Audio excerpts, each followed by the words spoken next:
but I did rip my shirt." "That's easily fixed," she said, smiling down at her 7th child. Jonathan smiled back.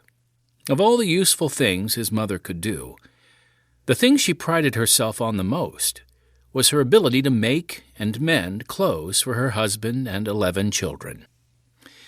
Indeed, Jonathan often heard his father say she was the best seamstress in all Canada. In a couple of days, his shirt would be as good as new. The next day, Jonathan had a large bruise on his right hip from the fall, and his father gave him a day off from farm work. Jonathan stayed at home and helped his mother make soap. He and his brothers all took turns doing women's work around the house, since there were 10 boys in the family and only 1 girl. After the beef fat had been cut up into cubes and placed in a large copper pot on the stove to be boiled down to tallow to make the soap, Jonathan's mother beckoned for him to sit beside her at the table. She pulled down the family Bible from a shelf and opened it. "I think you're up to Psalm 78, she said to her son. Jonathan began to read from the old Bible. "Give ear, O my people, to my law. Incline your ears to the words of my mouth. I will open my mouth in a parable. I will utter dark sayings of old." He read the entire psalm, all 72 verses, to his mother. When he had finished reading, his mother hugged him. "You did a fine job, son," she said. Jonathan felt his chest puff out with pride. He was only 5 years old, and though he hadn't started school yet, he could already read. He had learned through listening to his older brothers reciting their lessons after dinner each night. "Next month is October, and you'll be going to school with the big children," said his mother. Jonathan nodded. "But I'll still read the Bible to you, no matter how much reciting I have to do at school," he said. Reading the Psalms and going to church on Sunday with his mother were the only religious activities Jonathan knew about. Jonathan's father, Francis, was a hard-working farmer who had migrated from Yorkshire, England, with his father and 2 brothers. He had been only a teenager then, but by sheer hard work and willpower, now 20 years later, he owned 2 productive farms.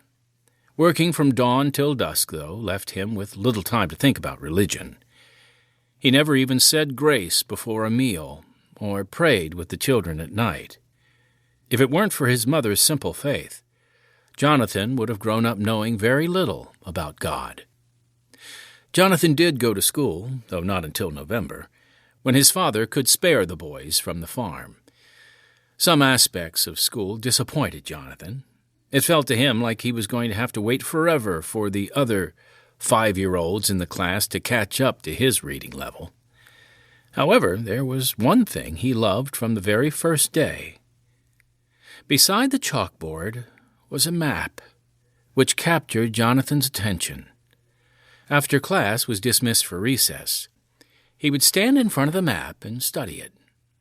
First, he would find London, Ontario, the nearest big town, and then he would stand back and look at the whole world, trying hard to imagine what it was like in the other places named on the map.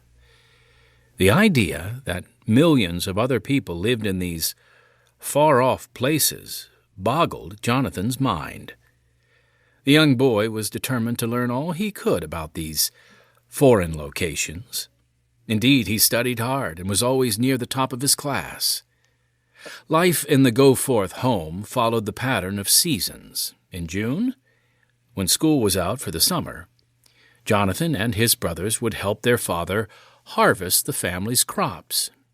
If they managed to get the job done early, Mr. Goforth would then often hire out his older sons to neighboring farms to help with the harvest.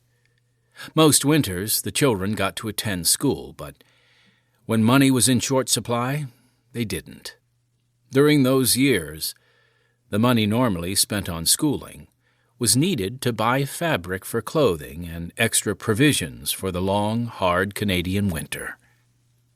Everyone in the Goforth home, from the oldest to the youngest, was expected to pull his or her weight. It was no surprise to anyone.